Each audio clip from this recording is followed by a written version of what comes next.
3 years ago, I watched my best friend buy his first car, a brand new BMW. I forced a smile, hugged him, said I was proud. But that night, I cried in my bathroom for an hour. He was 23, I was 24. He had a car, an apartment, a future. I had a part-time job at a grocery store, lived with my parents, and a bank account that laughed at me every time I checked it. And it wasn't just him. Another friend started his own business. Another got promoted to manager.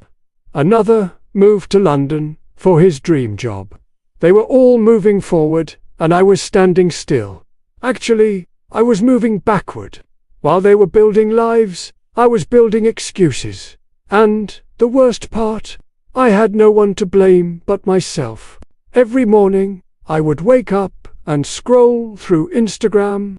There they were, my friends, smiling in their new offices, vacation photos from Bali, engagement announcements, housewarming parties, and me, I was still in bed at 11 a.m., wearing the same clothes from yesterday, eating leftover pizza, wondering where it all went wrong. We started from the same place, same school, same teachers, same opportunities. So why was I the only one failing? The question haunted me. At night, I couldn't sleep. During the day, I couldn't focus. I became bitter. I stopped answering their calls. I made excuses when they invited me out. I told myself I was busy, but the truth was, I was ashamed. Ashamed that they had figured it out, and I hadn't. Ashamed that I had nothing to show for 24 years of living. The gap between us wasn't just financial anymore. It was becoming emotional, social, psychological. I was losing my friends because I couldn't handle my own failure. Then came the wedding. My closest friend, the one I grew up with, was getting married, and I was supposed to be the best man. I should have been happy. Instead, I was terrified, because being best man meant giving a speech, standing in front of 200 people, including all my successful friends, and pretending I had my life together. I wrote 7 different speeches, deleted all of them. The night before the wedding, I sat in my car outside the venue, hands shaking, heart racing. I couldn't do it. I couldn't stand there and smile and celebrate when my own life was falling apart. I sent him a text. "I'm sorry, family emergency." I lied. I drove home, blocked his number, and didn't leave my room for 3 days. That was my breaking point. Not because I missed the wedding, but because I realized I had become someone who would rather destroy a friendship than face my own reality. I was broken. And I knew, if I didn't change now, I would stay broken forever. On the 4th day, I didn't check Instagram. I didn't compare. I just sat in silence and asked myself one question. What do I actually want? Not what my parents want. Not what my friends have. What do I want? The answer surprised me. I wanted to create. I always loved writing. Since I was 12, I wrote stories, poems, journals, but I never took it seriously. Because writing doesn't make money, right? That's what I told myself. That's what everyone told me.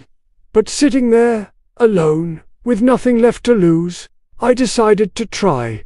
Not for money, not for success, just to see if I still had something inside me. I opened my laptop. I wrote for 6 hours straight. The worst article in the world. But I wrote it, and for the first time in years, I felt something other than shame. I felt hope. I built a system. Not a dream. Not a wish. A system. Every morning, I would wake up at 6 a.m. No phone. No internet. Just me and my writing. 2 hours minimum. No matter what. Even if I wrote garbage. Even if I had nothing to say. I showed up because I realized my friends didn't succeed because they were smarter. They succeeded because they were consistent. While I was waiting for motivation, They were building habits. So I stopped waiting. I started building. I created a portfolio. 50 articles in 60 days. All terrible, but 50 times better than zero. I started a blog. 0 visitors for 3 months. Then 10. Then 50. Then one article went viral. 5,000 views in one day. I made my first $100 from freelance writing. It wasn't much, but it was mine. I earned it. Not my parents. Not my friends. Me. 6 months later, I unblocked my friend. The one whose wedding I missed. I called him. I told him everything. The shame. The jealousy.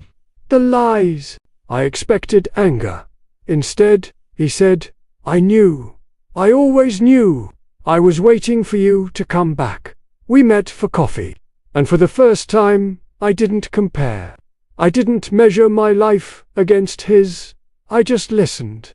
He told me his struggles, his fears, his moments of doubt. I realized success doesn't erase pain. It just changes its shape. My other friends, they had their own battles, their own insecurities, their own nights of crying in bathrooms. I wasn't behind. I was just on a different path. A harder path, maybe. But my path. That day, I stopped competing. And I started living. Today, I'm a full-time writer. I make enough to live alone, to pay my bills, to buy my own groceries. No BMW yet. No apartment in London, but something better. Peace. I wake up excited. I sleep without anxiety. I have my friends back. Real friendships, not competitions. And when I see their success now, I celebrate. Genuinely, because I know their win isn't my loss. My journey isn't their journey. If you're watching this, feeling left behind, feeling like everyone is moving forward without you, I need you to hear this. You're not late. You're not behind. You're exactly where you need to be to start. The only person you need to catch up to is the person you were yesterday. So put down your phone. Stop scrolling. Stop comparing. And start building. Your story isn't over. It's just beginning. I want you to do something right now. Think of one friend whose success makes you feel small. Now, instead of jealousy, send them a message. Say, congratulations. Say, you're proud. Mean it. Because the moment you stop seeing success as competition, you free yourself to pursue your own. And if you don't know where to start, start here. Subscribe. Not because I have all the answers, but because I'm still figuring it out too. And we can figure it out together.